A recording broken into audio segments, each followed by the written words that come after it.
Criticism है, महबूबा मुफ्ती कहती हैं कि ये सुप्रीम कोर्ट में जो है उसकी सुनवाई अभी बाकी है, तो इतनी जल्दबाजी क्यों?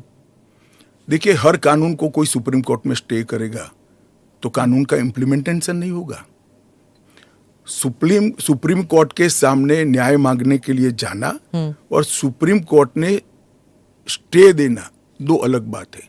इस कानून पर सुप्रीम कोर्ट का कोई स्टे नहीं है। 4 साल से लोग गए हैं, अभी लंबित है, मगर सुप्रीम कोर्ट ने इसके इम्प्लीमेंटेशन पर कुछ स्टे नहीं दिया है। मैं महबूबा जी को पूछना चाहता हूं, 370 पर 1951 में ही सुप्रीम कोर्ट में अर्जी हो गई थी, फिर क्यों इतने समय तक आप एंजॉय किए भाई? आप बताएंगे देश की जनता को? जब तो आपके पक्ष की बात होती है तब नैतिकता के पैरामीटर्स बदल जाते हैं। ऐसे नहीं होता है। देश का एक संविधान है, परंपराएं हैं, अदालतों की परिपाटी है, इसके हिसाब से देश चलता है।